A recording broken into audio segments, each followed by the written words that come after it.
So the next phase here, we're going to be talking about inflammation. And there's two types. There's the acute inflammation, like if you have you've got exposed to a virus, okay, the body actually starts the inflammatory process to produce white blood cells, and that's a good thing. Chronic inflammation has been shown, if it's not controlled properly, some of the chronic health conditions, from cancer, cardiovascular illness, like the inside of the arteries, blood vessels, if they get irritated or inflamed, then it starts to, the body starts to form more white blood cells than plaque, and it narrows the arteries, and you start to get more heart disease, contributes to strokes as well. Alzheimer's, there's chronic inflammation, diabetes 2, arthritis, as we know, autoimmune disorders like rheumatoid arthritis, neurological diseases, and pulmonary disease. So our job is not to stifle the acute inflammation, because that's good, but the chronic one is actually very destructive. Okay, now this is the autonomic nervous system, and as mentioned, today we started a new patient that has, at 14, well, she was born with cerebral palsy, but she started getting seizures at 14. And we did all the neurological tests today, and she's got a lesion on the right side of the brain, so her arm is like this, and she walks awkwardly, and she has various neurological areas. We did some acupuncture on different parts of the brain. Now those people who studied, there's a Canadian neurologist, I believe it's Penfield, and he mapped out different parts of the brain that control it while the person's conscious. So he would stimulate different, and then the patient would say, well, I can smell a rose, but there's no rose in the room. So what we found with, by doing scalp acupuncture, you can actually do some acupuncture and laser over the areas and oxygenate that area. So today we did some acupuncture on her. We checked her neck, and the first vertebrae was out of alignment. We treated her today as well, and you could just see immediately the change in her gait. Okay, did it cure cerebral palsy? No, but it helped with the quality of life on that area, and she's going to continue. But this happened. We find that people who have asthma, if we palpate their spine, no, I did this again, sorry, is these nerves that, like if you have bronchioles that are inflamed, well, that nerve from the lungs will come back into the mid-back area and come up into the brain, and that's how, you know, the brain obviously knows you're having difficulty breathing, coughing, etc. There's a study which I'll talk about how that affects the heart by adjusting the spine. So the far-reaching effect of not only the adjustments, we're primarily known as back doctors or neck doctors, but we're finding all these other functional problems actually improve with treatments. So it's actually, you know, it's kind of exciting to be able to kind of change not only the pain but actually the overall function. So this is an exciting part for me, because it involves certain disorders that they really don't know what to do with them other than medication, and if the medication doesn't do it, then they're kind of lost. This is an interesting study that was done in 2003, and it's called Chronic Spinal Pain, a randomized clinic trial comparing medication, acupuncture, and spinal manipulation. And this was published in the journal Spine. It's the Bible for rheumatologists, neurologists, orthopedic surgeons, chiropractors, and they did a study comparing the drug Celebrex or Vioxx, acupuncture, and chiropractic adjustments. And again, this is a medical journal, and they randomized patients who had anywhere from 4.5 to actually 8 years of chronic pain, and they put them randomly in different groups. One had, it was for I believe 9 weeks, and they put them in the drug group, and they either gave them Celebrex or Vioxx, and an average of 4 to 5, 6 to 6.4 years of chronic pain. A group of them went in the acupuncture and chiropractic adjustments, and the percentage of asymptomatic within 9 weeks, there was 5% with the drugs, Acupuncture was 9.4%. This is asymptomatic. So we're only saying people who came in and said, we really don't have any pain, or close to above 90%. And 27.3% were the chiropractic adjustments. Percentage that suffered adverse effect, 6.1%, mostly gastrointestinal. I mean, if you take an Advil or over-the-counter anti-inflammatory, short-term, no big deal. Some people may have reactions, some people don't, but usually if you're taking them for a long time, the reason people stop is they have a lot of irritation in the stomach. Zero side effects from acupuncture and zero for the chiropractic adjustments. Percentage of improvement, if you take away inflammation, people feel better. So that's where you get the 18%. Acupuncture was 15, 47%. So if you combine acupuncture and chiropractic and find something that doesn't have any side effects, you can really improve this chronic pain. Now, interestingly enough, this drug here, Vioxx, has anybody heard that drug? You don't see it anymore. They took it off the market, and you guys can Google it, or always check what I tell you, okay? Always double check. But Vioxx, before they took it off the market, 60,000 people died. There was an evidence that if you took it for more than a certain period of time, you had 3 times likely to have a stroke or a heart attack. Okay, so 60,000 people died before they took that off. Celebrex is still on there. You know, they're not claiming any deaths, but so it's a dangerous drug. Now, the opioids they started kind of coming around this area, but I can assure you that when they started putting opioids on the market, they did not do any of these tests. The researcher says, we think that only 3% will become addicted, and they pushed it through. If you read the Lancet back in the 80s, that was the only scientific. Last year they did a scientific study on opioids, and they said, basically, the only rationale is end-stage cancer to have them. Yeah, and some people, a huge addiction problem. Okay. Did you know that spinal stiffness was linked to visceral pathology in nearly 100% accuracy based on sympathetic innervation? Medical Times, 1921. Anybody hear that study before? Okay. 93% of patients with chronic whiplash pain who had failed medical or physical therapy improved with chiropractic adjustment, in the journal Injury, 1996.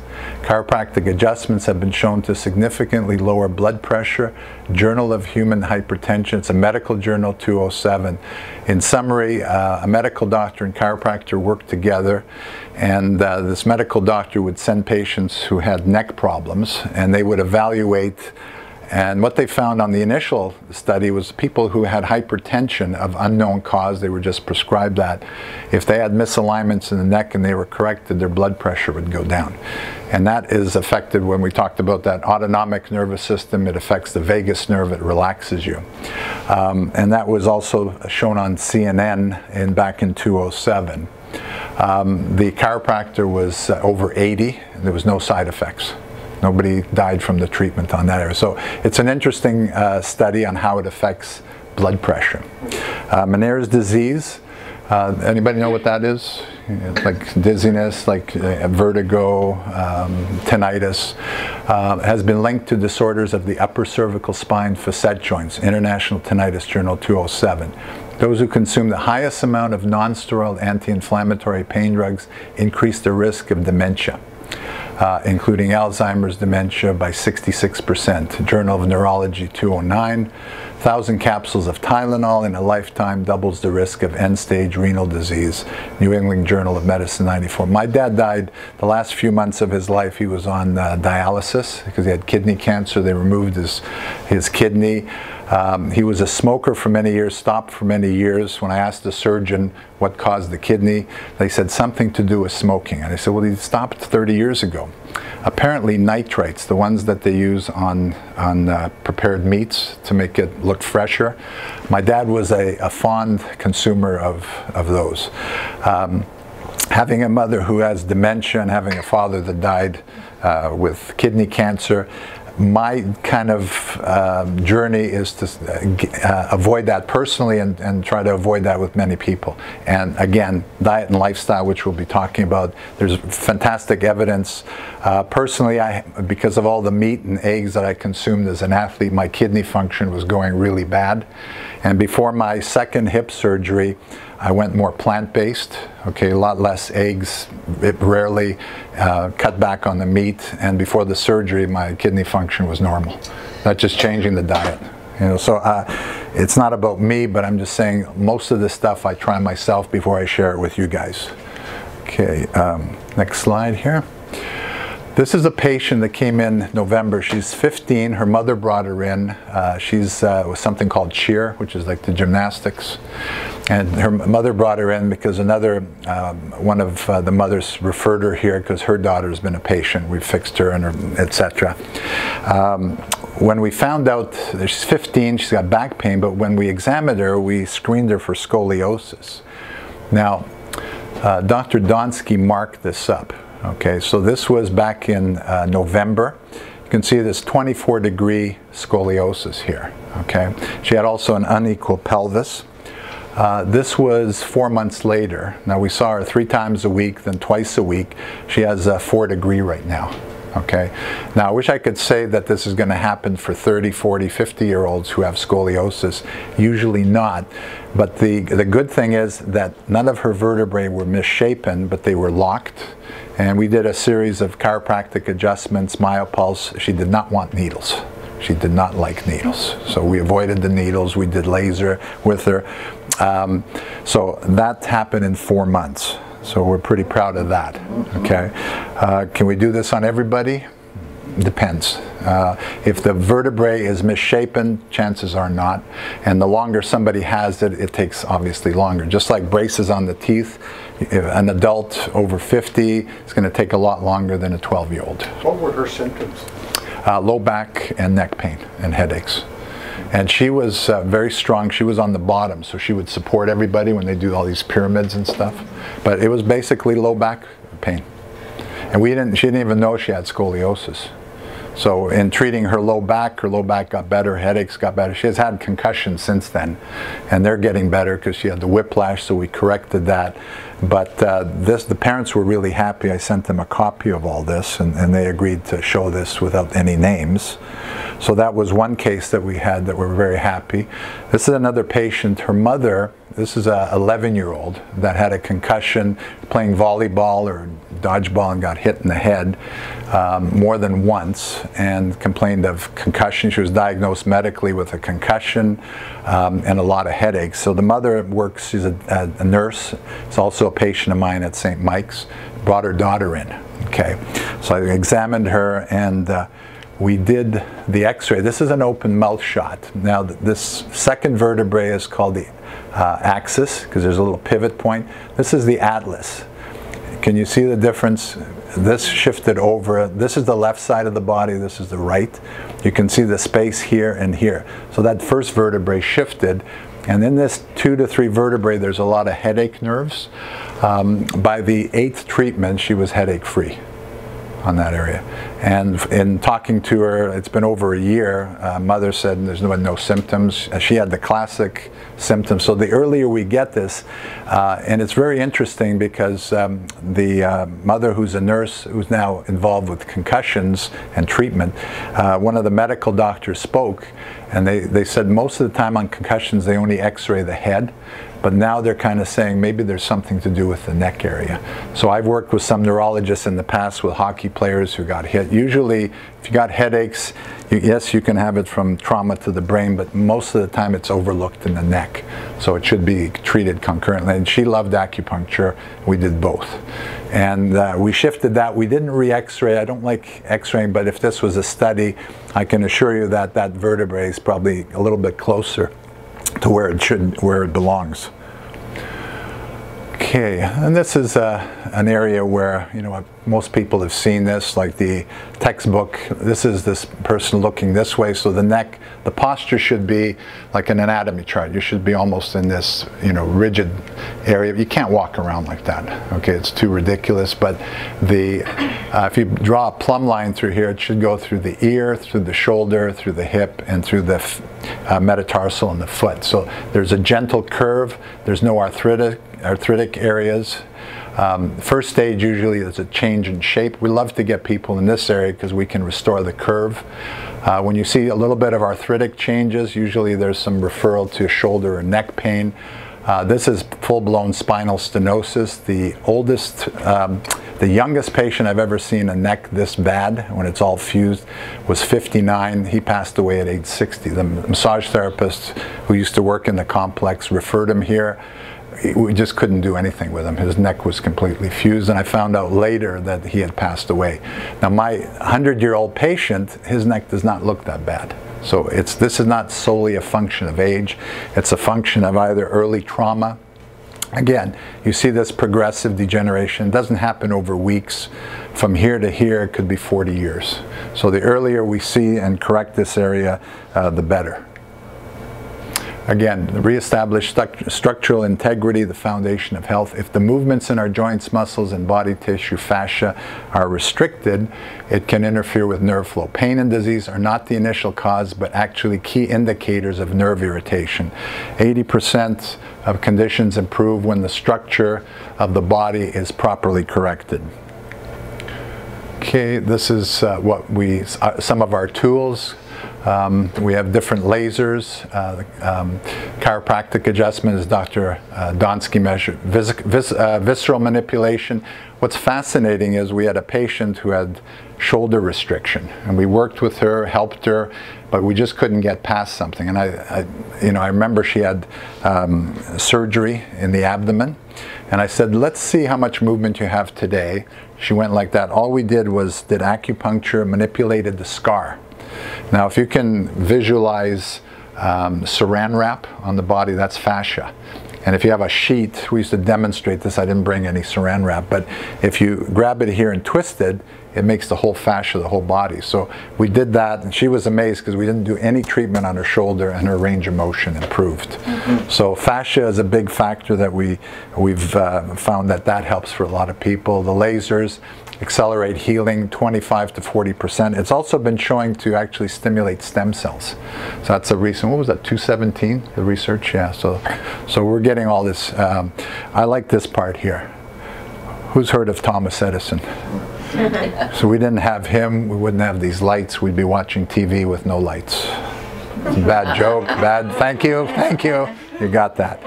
The doctor of the future will give no medicine, but will interest his or her patients in the care of the human frame, proper diet, in the cause and prevention of disease. And this was purported that Thomas Edison said that. As a chiropractor, I'm pretty proud of that comment. Nutritional deficiencies, we'll be talking about. Survey shows 20% of Canadians never eat vegetables. 20%. 40% rarely consume fruits. 80% never consume high fiber foods. So what's that going to cause? Constipation, high cholesterol because you don't flush all out. 95% are deficient one or more major minerals and many trace minerals. This is why we need education like this to educate our patients. Research shows, again, non-steroidal drugs for rheumatoid cause 6,500 Americans to bleed to death each year. One of the reasons they stop, if they're lucky, they get some stomach problems. Some people will get bleeds, and that's very dangerous. We've had patients that were on too much of blood thinners that stroked out, not in my office, but from the medication. Potentially the largest exposure of Americans to neurotoxin mercury is through consumption of products containing high fructose corn syrup, Environmental Health 209. Mercury is also found in farmed fish. I like this. supplementing with vitamin D to the optimum level, high end of normal, which usually anywhere from 4 to 10,000 units, depending on body size, gender. 75, it can potentially to reduce cancer deaths in America by 75%. You know that the vitamin D that we have here is $20, and that usually lasts half a year for most people. It's the cheapest vitamin. If you live in Canada, you need it during the winter months. Again, optimum health, we need to talk about diet, and that's what we're going to talk about right now. Evidence for plant-based. I was happy to see Canada kind of pointing their dietary recommendations plant-based. I don't call myself a vegan because I still have a little bit, but my wife is on board and says we're using animal foods as a garnish, 5–10%. And then this way you don't feel like you're neglecting anything. Walter Kemperer was a medical doctor. Back in 1939, he showed using rice and fruit diet for several months, it was about 2,400 calories, it reduced malignant hypertension and kidney disease. Hypertension, now we have the drugs, so that helps, but he was one of the first to show how food can affect kidney and heart and blood pressure. Dean Ornish, he's still around, he's from San Francisco. He actually showed on his lifestyle, plant-based foods, exercise, that he could reverse heart disease that was evidence-based. So if the coronaries were narrowed by his program, they actually got bigger. They accused they couldn't believe it, so they thought he was doing all kinds of nasty things. He's evidence-based, and it's all legitimate. McDougall, the starch-based diet. Caldwell Esselstyn was the doctor that worked with President Clinton. And you can remember him when he first got in. He had a lot of health problems, heart attacks. So put him on the plant-based diet, helped to reverse. Furman, I like his talks. He's another plant-based person. He has this, was it an acronym? Is that right? G-BOMBS. That stands for greens, beans, onions. I put garlic in there, mushrooms, berries, seeds, and nuts. So it's a good thing to name. Terry Walls, she's on our website. She is a medical doctor, and she has a great testimony how she cured herself or controlled herself for MS by using a plant-based diet. She always, in her lectures, she asks people how many had a plate of greens, how many had 2, and how many had 3 per day. And so she's really big on dietary changes. Pritikin, we all know. Campbell was one of the people who wrote the book, The China Study. He was one of 4 or 5 researchers, authors back in the 90s. He was commissioned by the Chinese government to try to figure out why certain parts of China, some men had increased incidence of prostate cancer, and the women had breast cancer and prostate cancer. And the conclusion was that the higher the socioeconomic, where they were eating more animal foods, contribute to prostate cancer and breast cancer. So an interesting study. He also, I'll go on with the next one here first. The ideal diet is more satiety per calorie, better weight management, rich in fiber. Usually, like if you're trying to control calories, it's really difficult, but if you eat more foods that are plant-based, you'll fill up better and you can manage your weight much better. Rich in fiber, high in water, naturally low in calorie density, so fruits, vegetables, potatoes, sweet potatoes, cooked whole grains, if you're not sensitive to some of the grains, whole wheat pasta, brown rice, quinoa, oatmeal, etc. This is all on our website with Dr. Greger. Prudent amounts of dairy, lean meat, foods. One of the things they said that people who consume yogurts seem to be actually helpful because of the probiotics in the guts, and you actually will absorb some of your minerals better. So fermented foods, including some dairy, if you're not having an allergy to dairy, people can tolerate that. Is it the fish because of the mercury, or is there other reasons? Probably mercury, yeah, more of the pollutants. Yeah. Even in fish farming environment. Yeah, unfortunately. And I'll show you a hair analysis by this one person diagnosed with lupus, which was a disorder where it's chronic inflammation. The organs get stiff, the body, a lot of pain. I'll show you what his hair analysis was like. He was loaded with mercury. He consumed 3 times a week swordfish. That's a higher amount than tuna. Right. And it took 2 years for us to get rid of that. I'll show you on this next slide. Again, people who ate 13 grams of saturated fat had a lower risk of Alzheimer's. I'll show you another slide that confirms that, than 25 grams of saturated fats per day. Barnard showed that spinal arthritis patients are at a higher risk of dying from stroke and heart attack. Annals of Medicine 215. Evidence promotes weight control, opens narrow arteries, cuts cancer risk, improves diabetes, reduces joint pain, lowers blood pressure, reduces need for medication. If you guys go on the site today, there's a free video talking about the best diet for diabetics. So if you guys have friends or a family member diabetic, put them on that site. The diet will really help them. Again, treatment for nutritional deficiency, the more plant-based, the better. Again, nutritionfacts.org. Sometimes we need to have supplements because if they're not eating properly, there's deficiency. Under stress, the body needs more vitamins, so we put those together. Reduce infective organisms like viruses, bacteria, parasites, replace enzymes. Again, the more fruits and vegetables where the enzymes are, you can do that. But sometimes the body needs a little help, so we do that. Restore proper bowel flora to optimize colon function. You'll see more and more talk about the brain-gut health and how what we feed ourselves. And the probiotics, they need a lot of fiber. And so that's quite important. Again, we ask people to bring in their blood work so I can take a look at what's happening. Normal is about this wide, 3 standard deviations. We like to see the blood close to optimum, so we'll ask to see that. Because if you're borderline something, you know, unfortunately the way the medical system is they'll wait to the diagnosis of diabetes or heart before they actually do something. We're trying to kind of prevent people to get into that stage. So we ask for blood analysis, we'll do some hair. If you're on cholesterol lowering drugs, they're a lifesaver, especially if you've had a heart attack. But your body requires CoQ10 because the drug, in fact, kind of blocks that, so extra amount of CoQ10. Interesting, if you get plenty of sun and eat a lot of greens, your body will manufacture CoQ10. So in the summer, you'd be out there in the sun, don't burn, but get some sun. Okay, so next slide. This is the gentleman who was diagnosed with lupus. This was back in, was it 204? Does that say? Yeah.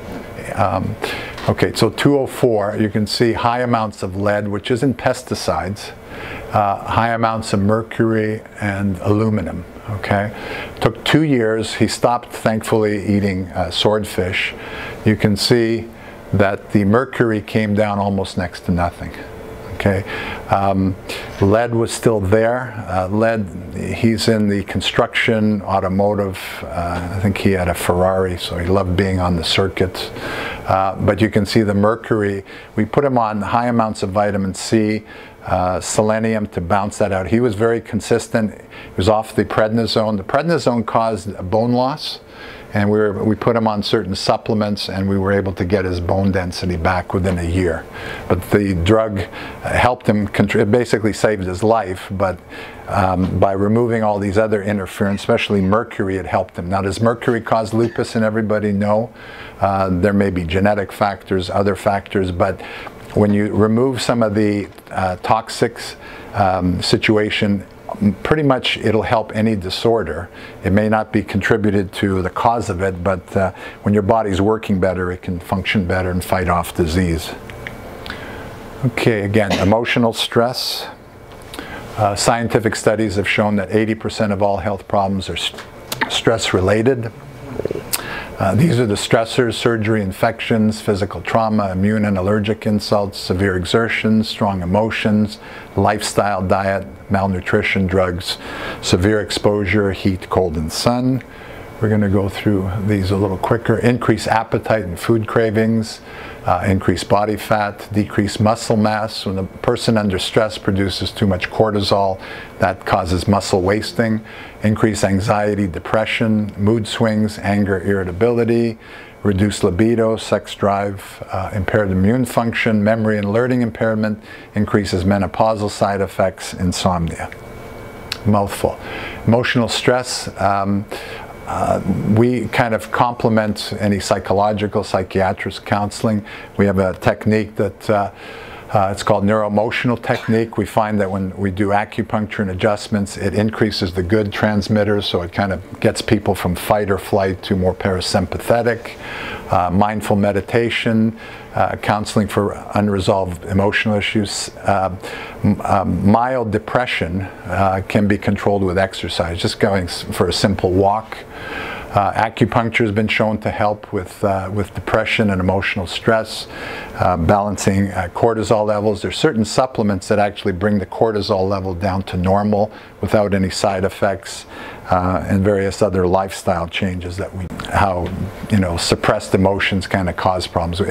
It's not, emotions are not good or bad, they need to be expressed, but when you suppress them, they cause more problems.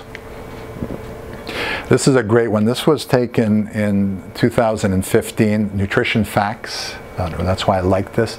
These were the autopsies of the blood vessels in people with Alzheimer's, their brains, okay?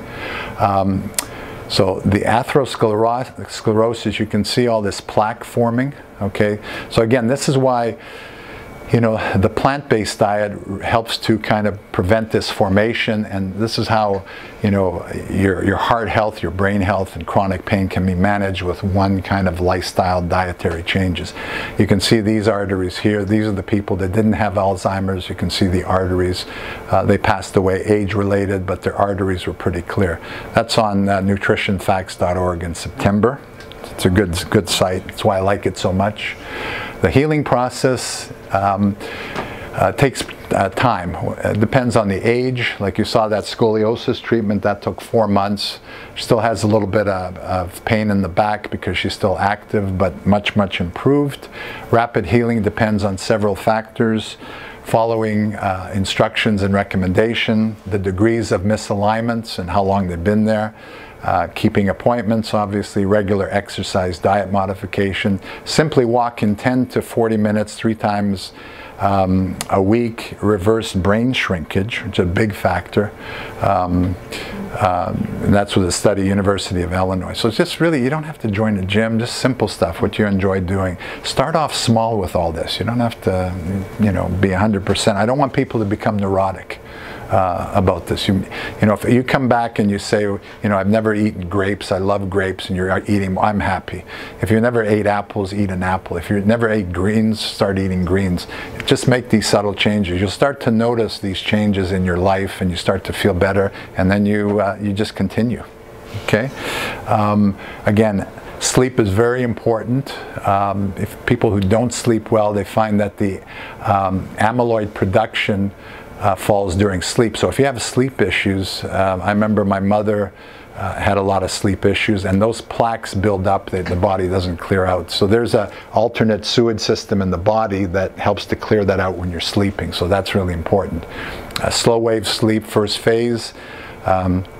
Second is REMS, skill and motion. 10% genetics, 90% lifestyle. There's a whole branch now called epigenetics. We didn't have time to touch upon that. My brother's very good at that. He's actually kind of getting into people where they're genetically, you can't change the genes, you can't change your DNA, but the epigenetics, if you have problems, say absorbing vitamin D or B12, there's ways to overcome that. And sometimes, in many cases, it's a supplement that deals with that weakness. A patient sent me this years ago, one of my favorite cartoons. If my body was a car, this is the time I would be thinking about trading in for a newer model. I've got bumps and dents, scratches on my finish. My paint job is getting a little dull, but that's not the worst of it. My headlights are out of focus, especially hard to see things up close. I've noticed that. My traction is not as graceful as it once was. I slip and slide and skid and bump into things even at the best of weather. My white walls are stained with varicose veins. It takes me hours to reach my maximum speed. My fuel rate burns inefficiently, but here's the worst of it. Almost every time I sneeze, cough, or sputter, either my radiator leaks or my exhaust fires.